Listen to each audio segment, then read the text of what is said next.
Geoff, great to be with you. You teach in our freshman year project course, the Great Problem Seminar, which is still relatively new at WPI, just about a little more than a decade old. What's it like to try and do project work with students who are fresh into WPI? It's a lot of fun. They come in, they're excited and nervous because they hear about the program and they hear it's a lot of work. But they're a great group to work with. We get them usually an A and B term, and I also teach the only C and D term class that gets enrollment. And what kind of classes are you teaching? So I teach one on livable cities, so issues of urbanization, from things like climate change to gentrification to greening cities and that kind of stuff. And the students each do an individual project, right? Yes, they do. Part of that course. Yeah, they work in teams of 3 to 5, and in the second term of the course, it's a 2-term course. Yeah.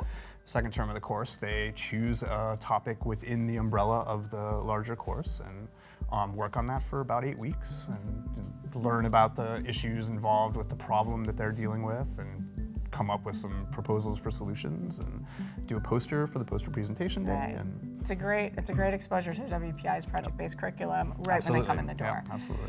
And so as we're diversifying our campus, more women, more students of color, we've been thinking a lot more about the dynamics of inclusion within team-based projects. And I know you've been doing some research there. Tell me about the project you're working on. Sure. So this is a project I've been involved in for about 3 years now with Professor Lisa Stoddard in the Social Sciences and Policy Studies department.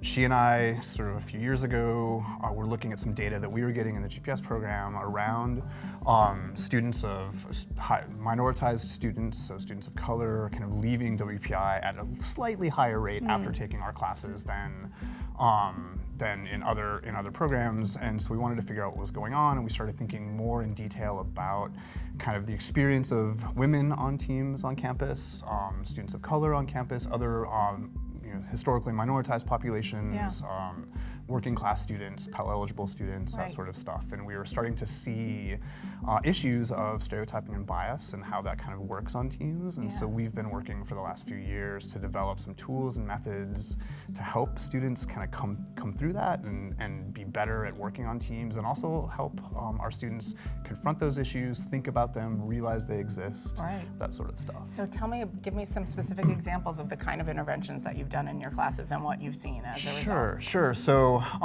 we landed about 2 years ago, so about a year into this project, on this idea of asset mapping, where it comes out of community development and education theory, where people stop thinking about communities or students in an education setting, they maybe not having background as being deficits, and they start looking at, well, what do these students bring, what do these communities bring with them that are assets. And so we take asset maps, and we have our students in the beginning of the semester map their own assets. So think about what kinds of skills, and experience, strengths, background they bring into our classrooms. And then when they get in teams, they share those, and they kind of work together at thinking about, well, once you start to do this, you start to see how everybody on the team brings sets of skills, and it can break down some of the stereotyping, and can break down some of the bias. That's great. And of course, this is going to serve them later in life, because as soon as they leave here, they're going to be working in diverse teams out in the real world. And so again, it's just yet another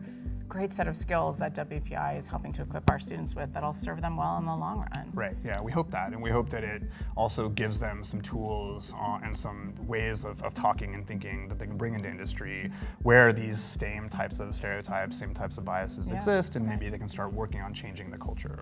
So exciting. Congratulations on the great work, and thanks for contributing to making WPI a more inclusive place. Yeah, thank you.